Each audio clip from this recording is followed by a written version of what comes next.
Hello everyone, welcome to schedule Shri. हाल ही में 77वें गणतंत्र दिवस की पूर्व संध्या पर राष्ट्रपति की तरफ से पद्म पुरस्कारों का अनाउंस किया गया। पद्म पुरस्कार की कितनी श्रेणियां होती हैं? पद्म पुरस्कार किसको दिया जाता है, मतलब कैसे वो व्यक्ति होते हैं जिनको यह पद्म पुरस्कार दिया जाता है? इसकी जो चयन प्रक्रिया होती है वो क्या होती है और किसका किसका नाम जो है कि अनाउंस किया गया है 77वें गणतंत्र दिवस की पूर्व संध्या पर 2026 में।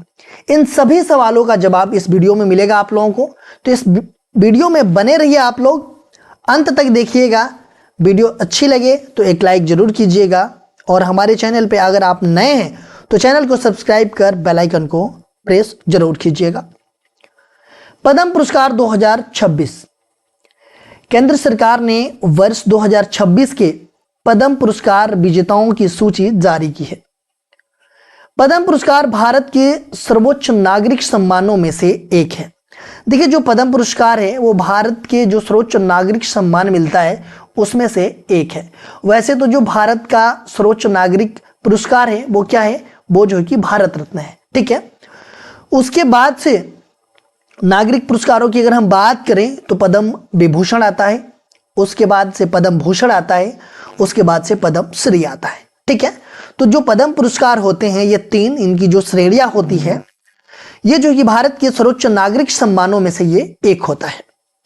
विजेताओं की घोषणा हर वर्ष गणतंत्र दिवस की पूर्व संध्या पर की जाती है। कब की जाती है इसकी घोषणा?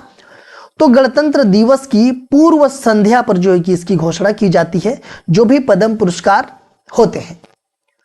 इस वर्ष राष्ट्रपति द्वारा कुल 131 पद्म पुरस्कारों की स्वीकृति दी गई है। टोटल कितने हैं? तो 131 पद्म पुरस्कारों की स्वीकृति दी गई है 2026 में। पद्म पुरस्कार राष्ट्रपति द्वारा राष्ट्रपति भवन में आयोजित औपचारिक समारोह में प्रदान किए जाते हैं। ये जो है कि जो पुरस्कार है ये कहाँ पे प्रदान किए जाते हैं? तो ये राष्ट्रपति द्वारा जो है कि राष्ट्रपति भवन में आयोजित किया जाता है औपचारिक समारोह, उसी में जो है कि ये प्रदान किए जाते हैं। और ये जो समारोह होता है ये आमतौर पे मार्च या अप्रैल के महीना में आयोजित किए जाते हैं। तो देखिए, सबसे पहले ये तो जानिए कि जो पद्म पुरस्कार हैं वो भारत के सर्वोच्च नागरिक सम्मानों में से ये एक है और जो इसकी घोषणा की जाती है वो गणतंत्र दिवस की पूर्व संध्या पर इसकी घोषणा की जाती है।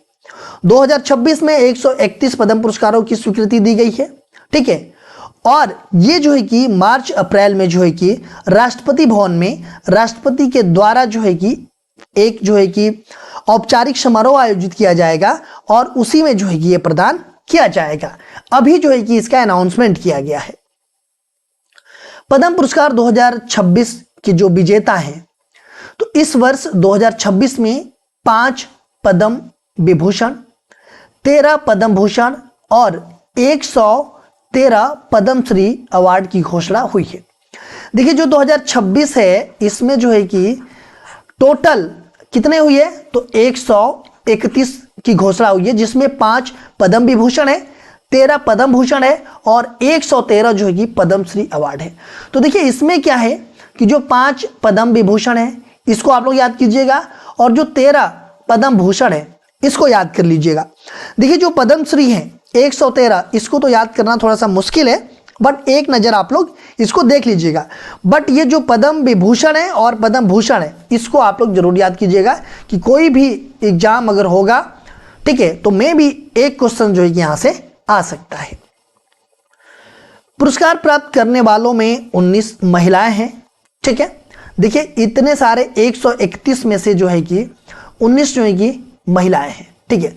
सूची में विदेशी, NRI, PIO, OCI श्रेणी के 6 व्यक्ति और 16 जो है कि मरणोपरांत पुरस्कार प्राप्तकर्ता भी शामिल है। देखिए, टोटल 131, इसमें से 19 जो है कि महिलाएं हैं, ठीक है। और विदेशी जो देखा जाए तो 6 व्यक्ति जो है कि विदेशी हैं और 16 मरणोपरांत पुरस्कार जो है कि प्राप्त करता है। तो इसका मतलब ये है कि जो पद्म पुरस्कार है ये मरणोपरांत भी दिया जाता है, ठीक है। अगर क्वेश्चन ये आ जाता है तो ये भी आप लोग याद रखिएगा कि जो पद्म पुरस्कार है ये जो है कि मरणोपरांत भी दिया जाता है। जो भारत के नागरिक हैं उनको भी दिया जाता है और कुछ विदेशी हैं उनको भी ये पुरस्कार दिया जाता है। अब हम बात कर लेते हैं पद्म विभूषण की जो विजेता हैं उनके बारे में। ठीक है, श्री धर्मेंद्र सिंह देओल, इनका हाल ही में मृत्यु हुई है। ठीक है, ये जो है कि एक्टर थे फिल्म इंडस्ट्री के और ये महाराष्ट्र से बिलोंग कर रहे हैं। ठीक है, तो धर्मेंद्र सिंह देओल को भी जो है कि पद्म विभूषण पुरस्कार का अनाउंसमेंट किया गया है। श्री के.टी. थॉमस, सार्वजनिक मामले, ये जो है कि केरल से बिलोंग कर रहे हैं। ठीक है, ये जो है कि के.टी. थॉमस, ये जो कि केरल के पूर्व जो है कि मुख्यमंत्री रह चुके हैं ये। ठीक है, सुश्री एन. राजम, कला के क्षेत्र में, ये उत्तर प्रदेश से बिलोंग कर रहे हैं। श्री पी. नारायणन, साहित्य एवं शिक्षा, ये भी केरल से हैं। और श्री वी.एस. अच्युतानंदन, मरणोपरांत, सार्वजनिक मामले, ये भी केरल से बिलोंग कर रहे हैं। ठीक है, तो देखिए ये जो है ये जो के.टी. थॉमस हैं, ये जो है कि सुप्रीम कोर्ट के पूर्व न्यायाधीश रहे हैं। और ये जो श्री पी. वी.एस. अच्युतानंदन हैं, ये जो है कि केरल के जो है कि मुख्यमंत्री रह चुके हैं। तो ये मेंशन कर लीजिएगा, ये जो है कि सुप्रीम कोर्ट के ये जो है कि न्यायाधीश रहे हैं और ये जो है कि केरल के जो है कि मुख्यमंत्री रहे हैं। तो देखिए 2 लोग जो है कि मरणोपरांत 2 लोगों को मिला है। ठीक है, और 3 लोग जो है कि अभी जीवित हैं। ठीक है, पद्म भूषण की बात करें 2026 की जो विजेता है वो कौन कौन है? सुश्री अलका याग्निक है जो कि कला क्षेत्र में है, सिंगर है, महाराष्ट्र से बिलोंग कर रही हैं। श्री भगत सिंह कोश्यारी, ये सार्वजनिक मामले, ये उत्तराखंड से हैं। श्री कल्लीपट्टी रामासामी पलानीस्वामी, ये दवा के क्षेत्र में तमिलनाडु से बिलोंग करते हैं।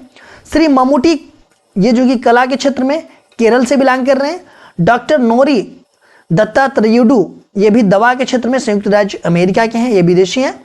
श्री पीयूष पांडे, मरणोपरांत इनको दिया गया है, ये कला के क्षेत्र में महाराष्ट्र से बिलोंग कर रहे हैं। श्री SKM मैलानंदन, सामाजिक कार्य, ये तमिलनाडु से बिलोंग कर रहे हैं। श्री सतावाधानी आर गणेश, ये कला के क्षेत्र में कर्नाटक से। श्री शिबू सोरेन, ये मरणोपरांत इनको दिया गया है, सार्वजनिक मामले, झारखंड से। श्री उदय कोटक, व्यापार और उद्योग क्षेत्र से हैं, ये भी महाराष्ट्र से हैं। श्री VK मल्होत्रा, मरणोपरांत इनको दिया गया है, सार्वजनिक मामले, दिल्ली से बिलोंग कर रहे हैं। श्री बेलापल्ली नटेशन, ये सार्वजनिक मामले, ये केरल से बिलोंग कर रहे हैं। और श्री विजय अमृत राज, खेल से बिलोंग कर रहे हैं और संयुक्त राज्य अमेरिका के हैं। ठीक है, तो देखिए ये जो 13 लोग हैं जिनको पद्म भूषण मिला है, 5 लोगों को पद्म विभूषण मिला है, इनको जो है कि आप लोग याद रखिए। बाकी जो है कि 113 लोग हैं जिनको पद्मश्री मिला है, इनमें मुख्य लोगों को याद कर लीजिएगा, एक बार देख लीजिएगा। देखिए इसमें जो है कि जो पद्मश्री विजेता हैं उसमें से जो है कि बलदेव सिंह है, हरमनप्रीत कौर, ये जो है कि क्रिकेट से बिलोंग कर रही हैं, इनका नाम जरूर याद रखिएगा। R माधवन ये है, और रोहित शर्मा, ये भी क्रिकेट से बिलोंग कर रहे हैं। तो रोहित शर्मा, हरमनप्रीत, इनका नाम जो है कि जरूर याद रखिएगा। बाकी और भी हैं जो कि 113 है टोटल, इनका भी नाम एक बार जरूर देख लीजिएगा। पद्म पुरस्कारों के विषय में अगर हम बात करें तो इतिहास, पद्म पुरस्कारों की जो स्थापना है ये 1954 में भारत सरकार द्वारा की गई थी। पद्म पुरस्कारों की स्थापना कब की गई थी? तो 1954 में भारत सरकार के द्वारा जो कि किया गया था। प्रारंभ में 2 पुरस्कार शुरू किए गए थे, एक तो भारत रत्न और दूसरा जो कि पद्म विभूषण। भारत रत्न जो है कि भारत का सर्वोच्च नागरिक पुरस्कार है। ठीक है, और ये जो इसमें एक था पद्म विभूषण। ठीक है, ये 2 ही पुरस्कार जो कि स्टार्टिंग में शुरू किए गए थे। देखिए जो पद्म विभूषण था इसमें 3 श्रेणियां थी। पहला वर्ग मतलब प्रथम वर्ग, द्वितीय वर्ग और तृतीय वर्ग। मतलब ये जो है कि इसके अंतर्गत आती थी जो पद्म विभूषण है, जो 3 श्रेणियां है, प्रथम वर्ग, द्वितीय वर्ग और तृतीय वर्ग। फिर क्या हुआ कि 8 जनवरी 1955 को इनका नाम बदल कर दिया गया और इसमें जो है कि जो पद्म पुरस्कार है उसमें पद्म विभूषण, पद्म भूषण और पद्मश्री कर दिया गया। ठीक है, देखिए इसमें जो है कि ऐसे याद कर सकते हैं, मैंने तो ऐसे याद किया था। पद्मश्री ये लिखने में भी छोटा है तो समझिए कि ये छोटा है। इससे थोड़ा बड़ा देखा जाए तो पद्म भूषण है, मतलब देखने से ही, और इससे जो बड़ा है वो पद्म विभूषण है। तो पद्म पुरस्कारों में अगर देखा जाए तो ये पद्म विभूषण सबसे बड़ा है, उसके बाद से पद्म भूषण है, उसके बाद से ये पद्मश्री है। ठीक है, तो ऐसे जो है कि आप लोग याद कर लीजिएगा। पद्म पुरस्कार की जो श्रेणियां है, ठीक है, ये जो पुरस्कार है पद्म विभूषण, पद्म भूषण, पद्मश्री, ये जो है कि कैसे लोगों को मिलता है, वो क्या करते हैं देश के लिए, समाज के लिए, कि उनको जो है कि ये पुरस्कार मिलता है। तो अगर हम बात करें पद्म विभूषण की, तो असाधारण और विशिष्ट सेवा के लिए ये दिया जाता है और ये भारत रत्न के बाद दूसरा सर्वोच्च नागरिक पुरस्कार है। ठीक है, ये याद रखिएगा आप लोग कि असाधारण और विशिष्ट सेवा के लिए कौन सा पुरस्कार दिया जाता है, तो पद्म विभूषण दिया जाता है। वही पद्म भूषण की हम बात करें तो ये उच्च क्रम की विशिष्ट सेवा के लिए दिया जाता है। उच्च क्रम की विशिष्ट सेवा के लिए कौन सा दिया जाता है, तो ये पद्म भूषण दिया जाता है।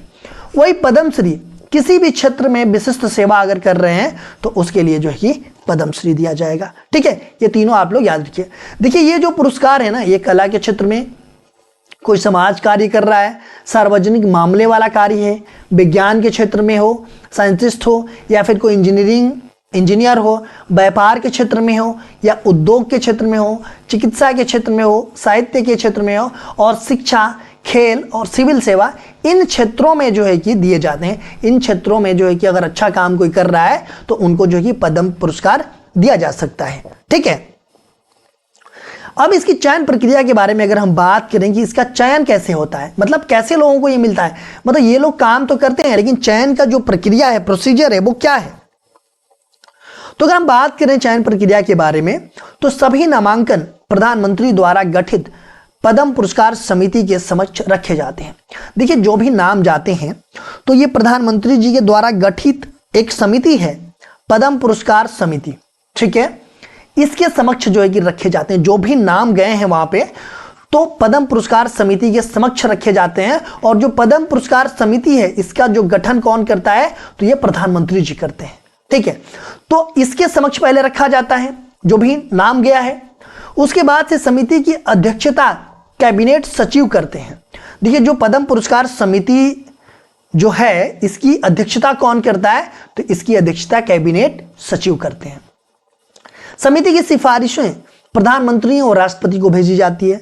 अगर ये समिति ने नाम जो है कि मतलब उसमें से निकाल लिया कि इनको देना है, तो वो क्या करती है कि फिर वो प्रधानमंत्री के पास भेजती है, फिर प्रधानमंत्री जो है कि राष्ट्रपति के पास भेजते हैं। ठीक है, उसके बाद से जो है कि इसका अनाउंसमेंट हो जाता है और राष्ट्रपति द्वारा जो है कि मार्च अप्रैल के महीने में ये जो है कि प्रदान किया जाता है, ये जो भी मतलब पुरस्कार है, पद्म पुरस्कार।